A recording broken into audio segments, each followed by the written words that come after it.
ముఖ్యమంత్రి మాటల్లో చెప్పాలంటే, రేవంత్ రెడ్డి మాటల్లో చెప్పాలంటే బెల్ట్ ట్రీట్మెంట్ ఇద్దామా, లాగులో తొండలిడుద్దామా, గుడ్లు వీకి గోటీలాడదామా, ఏం చేద్దామో ఆలోచించండి. ఎందుకంటే ఒకటి మాత్రం పక్కా, ఒక్క మెసేజ్ పోవాలి పార్టీలకు, రాజకీయ పార్టీలకు, రాజకీయ నాయకులకు. యువతరంతో పెట్టుకుంటే కొన్ని తరాల పాటు పుట్టగతులు లేకుండా పోతారు అన్న సందేశం మాత్రం పోవాలి.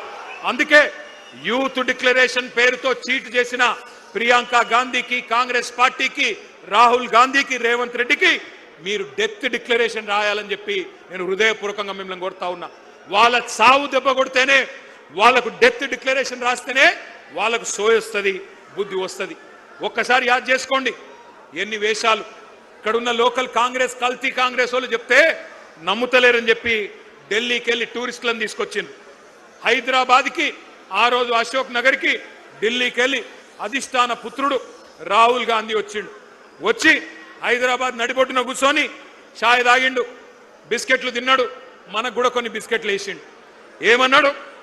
2 ఉద్యోగాలు, 2 ఉద్యోగాలు బీకేయండి, కేసీఆర్ది, కేటీఆర్ది ఉద్యోగం బీకేయండి, ఒకటే సంవత్సరంలో 2 లక్షల ఉద్యోగాలు ఇస్తా అన్నాడా లేదా? మీరు మర్చిపోతే ఒక్కసారి ఆ స్క్రీన్ మీద రాహుల్ గాంధీ ట్వీటు తెలుగులో పెట్టాలని కోరుతా ఉన్నాం. కూర్చోండి, మధ్యలో మీరు కూర్చోండి, జర కూర్చోండి, మధ్యలో ఉన్న వాళ్ళందరూ కూర్చోండి, కూర్చోరా నాయన. ఇది రాహుల్ గాంధీ ఆ రోజు వేసిన ట్వీటు. ఒక్కసారి చూడాలి మీరందరూ కూడా. ఏమన్నాడు? 30 లక్షల మంది నిరుద్యోగులు కేసీఆర్ గారి పాలనలో నష్టపోయారు, వాళ్ళందరికీ మనకు హిందీ వస్తుందో రాదో అని తెలుగులో ట్వీట్ చేసిండు రాహుల్ గాంధీ. మొదటి సంవత్సరంలోనే 2 లక్షల ఉద్యోగాలు ఇస్తా అని రాహుల్ గాంధీ చేసిన ట్వీట్ ఇది. ఇవాళ నేను అంటా ఉన్నా, రాహుల్ గాంధీ గారు, నీకు తెలుగు రాదని మాకు తెలుసు, నీకు తెలివి లేదని కూడా మాకు తెలుసు, నీకు భాష రాదు, మా బాధ తెలియదు, నీకు మా భాష రాదు, మా బాధ తెలియదు. అందుకే రాహుల్ గాంధీ నీకు అర్థమయ్యే భాషలోనే చెప్తా ఉన్నా, నీ భాషలో చెప్తా ఉన్నా. देश भर में मोहब्बत के दुकान के डिंडोरा पीटने वाले राहुल जी, क्या आपको याद है हैदराबाद और अशोक नगर चाय की दुकान याद है आपको? चाय पे चर्चा याद है कि नहीं? जहां आपने 3 साल पहले बेरोजगारों से झूठे कस्में आपने खाई, झूठे वादे किए, वहीं से जहां आपने एक तस्वीर लेके ट्विटर में डाल के हमारी युवा को बहकाया, तकदीर बदलने का वादा किया, जहां उन्होंने आपको पूरी तरह से तहे दिल से आपका शुक्रिया अदा किया। याद है वो चाय का अड्डा अशोकनगर का? मैं राहुल जी से पूछना चाहता हूं, आज आपसे पूछते हैं राहुल जी, क्या हुआ आपका वादा? क्या हुआ 2 लाख नौकरियों का वादा? क्या हुआ जॉब कैलेंडर का वादा? क्या हुआ 4000 रुपया बेरोजगार भत्ते का वादा? क्या हुआ हमारे बहनों को स्कूटी देने का वादा? क्या हुआ युवाओं को 10 लाख इंटरेस्ट फ्री लोन देने का वादा? हम पूछते हैं राहुल जी, तेलंगाना युवा आज जान चुका है, जाग चुका है। आपका बनाया हुआ नॉमिनेटेड चीफ मिनिस्टर आज हमारे यहाँ के युवाओं के जॉब देने के बजाय दिल्ली में आपका जेब भर रहा है, दिल्ली में राहुल गांधी का जेब भर रहा है। तेलंगाना में नोटिफिकेशन नहीं है, पूरा का पूरा लूटिफिकेशन चल रहा है। इसलिए हर बेरोजगार की धड़कन चीख चीख कर कह रही है, आपकी मोहब्बत की दुकान नहीं है, धोखे का मकान है। 3 साल पहले कांग्रेस ने इसी जगह से यूथ डिक्लेरेशन किया था, आज इसी जगह से तेलंगाना का नौजवान कांग्रेस का डेथ डिक्लेरेशन लिखने के लिए तैयार है। राहुल जी, मैं आपसे कहता हूं, కొలువుల కుంభమేళా అన్నారు, ఇవాళ కుంభకోణాల కుంభమేళా చేస్తా ఉన్నారు. కాంగ్రెస్ గెలిస్తే డిసెంబర్ 9 నుంచి ఉద్యోగ పర్వం పక్కా అన్నారు, కానీ ఉన్మాద పర్వం చూపెడతా ఉన్నారు. ఉద్యోగాలు అడిగితే ఉరికిచ్చి కొడతా ఉన్నారు, కొలువులు అడిగితే లాఠీ చార్జీలు చేస్తున్నారు. దమన కాండ, దౌర్జన్య కాండ ఇవాళ హైదరాబాద్లోనే కాదు, తెలంగాణలోని ప్రతి పల్లెలో జరుగుతూ ఉన్నది. అశోక్ నగర్ చౌరస్తాలో అందమైన కబుర్లు చెప్పి అవతలబడ్డ రాహుల్ గాంధీ ఇప్పుడు ఎక్కడ అడ్డగాడులు కాస్తున్నావు అని నేను అడుగుతా ఉన్నా. ఎక్కడ ఉన్నావు? కనబడతలేదా మా నిరుద్యోగుల ఆక్రోశం?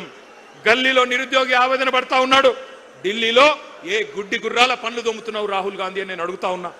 అశోక్ నగర్ చౌరస్తాలో ఇవాళ అభ్యర్థులు శోకిస్తున్నారు, ఏడుస్తున్నారు, వినిపిస్తలేదా? దిల్సుఖ్ నగర్ లో యువత మీద లాఠీలు విరుగుతా ఉన్నాయి, వినిపించడం లేదా?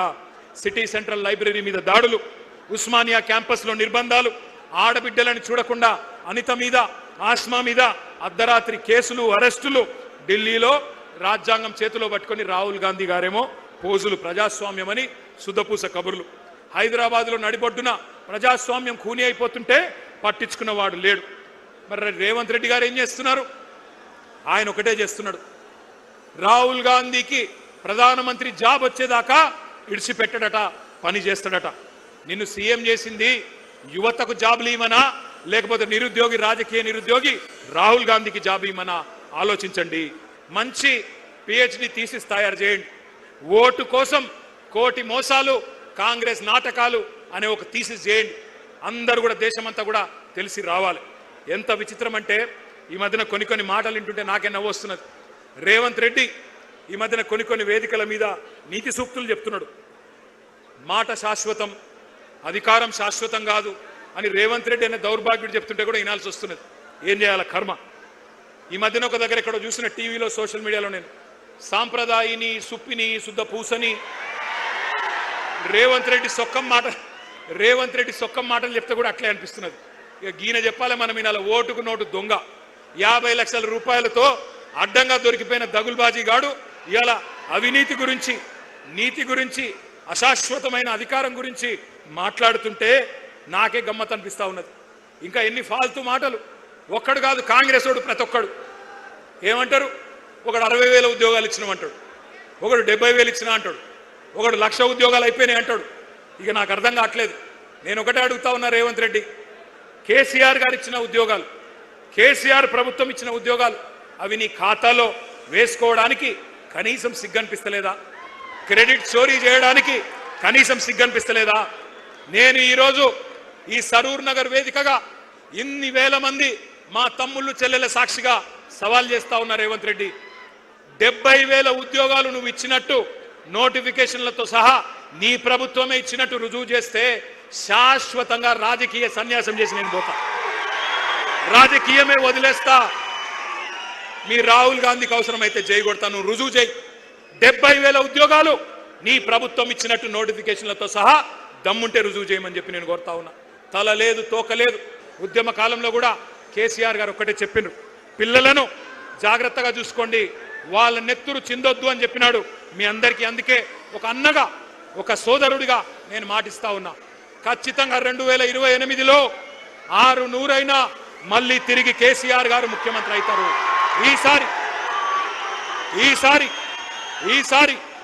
ఈసారి మీ బాధ్యత మీ అన్నగా నేను తీసుకుంటా. గతంలో కొన్ని పొరపాట్లు జరిగినాయి,